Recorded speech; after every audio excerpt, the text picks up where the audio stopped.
Russia ও ইরানের কাছ থেকে ড্রোন সংগ্রহ করেছে কিউবা, এমন একটি প্রতিবেদন প্রকাশ করেছে পশ্চিমা সংবাদ মাধ্যম অ্যাক্সিওস।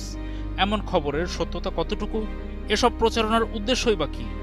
চলতি মাসের শুরুর দিকে মার্কিন প্রেসিডেন্ট ডোনাল্ড ট্রাম্প ইঙ্গিত দিয়েছিলেন ইরানের সঙ্গে সংঘাতের পর মার্কিন যুক্তরাষ্ট্রের পরবর্তী লক্ষ্যবস্তু হতে পারে কিউবা। সম্ভাব্য আক্রমণের জন্য ওয়াশিংটন একটি মিথ্যা অজুহাত তৈরি করছে বলে অভিযোগ করেছেন ক্যারিবীয় দ্বীপরাষ্ট্রটির পররাষ্ট্রমন্ত্রী ব্রুনো রদ্রিগেজ পারিলা। অ্যাক্সিওসের প্রতিবেদনটিকে কিউবার জনগণের বিরুদ্ধে নিষ্ঠুর অর্থনৈতিক যুদ্ধ এবং শেষ পর্যন্ত সামরিক আগ্রাসনকে বৈধতা দেওয়ার জন্য একটি প্রতারণামূলক মামলা সাজানোর চেষ্টা হিসেবে বর্ণনা করেছেন কিউবান পররাষ্ট্রমন্ত্রী। তিনি আরও যোগ করেন যে কিউবা কাউকে হুমকিও দেয় না আর যুদ্ধও চায় না। মন্ত্রী বলেন, কিছু গণমাধ্যম মার্কিন সরকারের ফাঁস করা অপবাদমূলক দাবি ও ইঙ্গিতগুলো প্রচার করে এই খেলায় অংশ নিচ্ছে। গত ফেব্রুয়ারিতে মার্কিন যুক্তরাষ্ট্র ক্যারিবীয় দ্বীপরাষ্ট্রটির উপর তেল নিষেধাজ্ঞা আরোপ করে, যার ফলে দেশটিতে বিদ্যুৎ বিপর্যয় ও জ্বালানি সংকট দেখা দেয়। এছাড়া যুক্তরাষ্ট্র বারবার সামরিক পদক্ষেপের হুমকিও দিয়ে আসছে।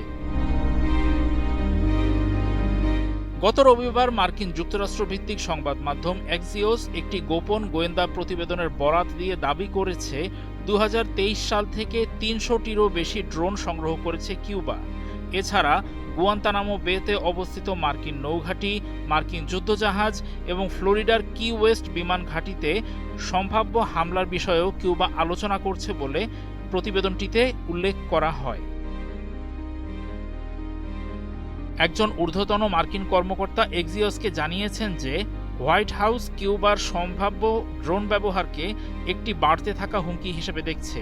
তবে সংবাদ মাধ্যমটি আরও যোগ করেছে যে মার্কিন কর্মকর্তারা কিউবাকে কোনো তাৎক্ষণিক হুমকি হিসেবে বিবেচনা করছেন না এবং হাভানা সক্রিয়ভাবে কোনো হামলার পরিকল্পনা করছে বলেও তারা বিশ্বাস করেন না।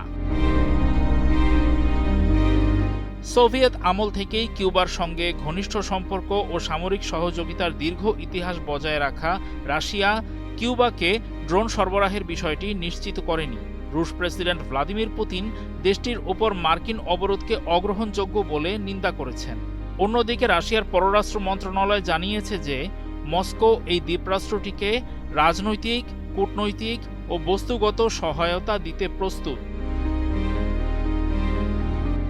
গত সপ্তাহে মার্কিন গোয়েন্দা বিভাগ পরিচালক জন র্যাডক্লিফ রাজধানী হাভানা সফর করেন।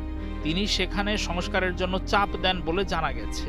গণমাধ্যমের প্রতিবেদন অনুযায়ী ওয়াশিংটন দাবি করেছে কিউবা যেন তাদের রাজনৈতিক ব্যবস্থার উদারীকরণ করে এবং সমাজতন্ত্র থেকে বাজার ভিত্তিক অর্থনীতিতে রূপান্তর ঘটায়।